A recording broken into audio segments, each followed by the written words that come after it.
How's it going, guys? Dynamite here, coming to you as always from the Digital Warfare 24/7 forums, and today I have a pretty unique gameplay to bring you guys that represents several pretty significant milestones in my Call of Duty career. First of all, this is going to be the first game in which I achieve a support MOAB. As you will see here, I'm running up a pretty good kill streak, and you'll just have to see how I get there.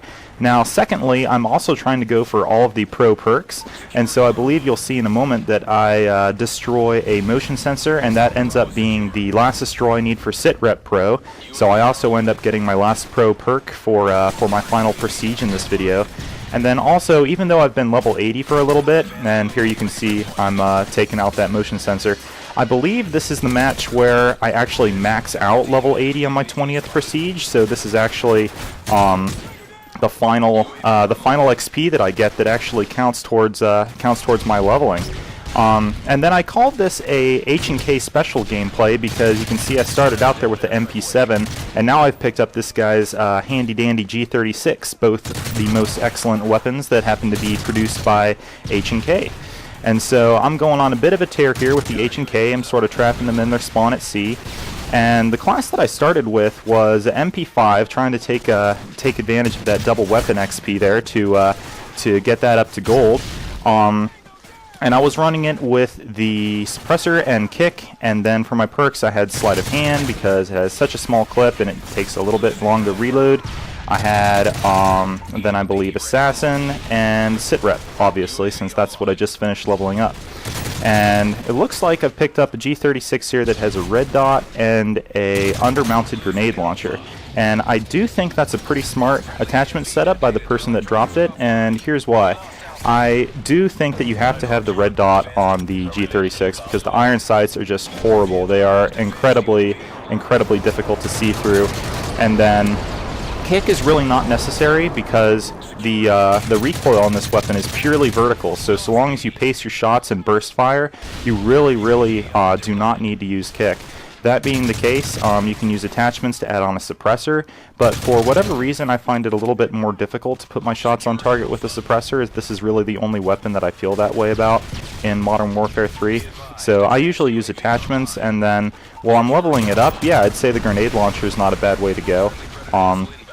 But I would probably hold out for extended mags if I were leveling it up, so I could have the added magazine capacity along with the red dot. Now, I am playing in this game with several of my excellent friends of the Digital Warfare 24/7 forums. I believe we have Avenged, Stogie, possibly Pattern, possibly Toffee Man.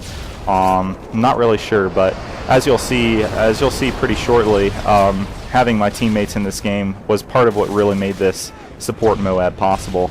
Now, normally what makes the support MOAB so very difficult to get is that you run out of ammunition.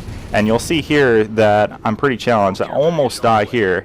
Now, pay attention to how much ammo I have left in my G36. You see I've got 3 in reserve right now, and I'm pretty much using that up right now. You'll see me keep checking to see if I have any grenades because I'm realizing, you know, I got to make use of everything I have, every resource available to me at this point.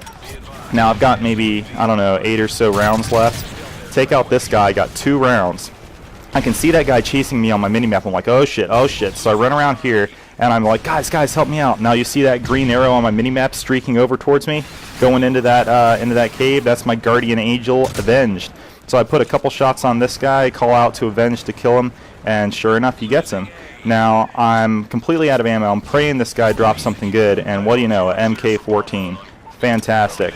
So I drop this stealth bomber, and I know I'm just a couple off the MOAB at this point, so I'm like, oh my gosh, I'm super amped. I'm going to sit here, try to pick off a couple guys coming out of dome. Bam, bam, get that guy. One more.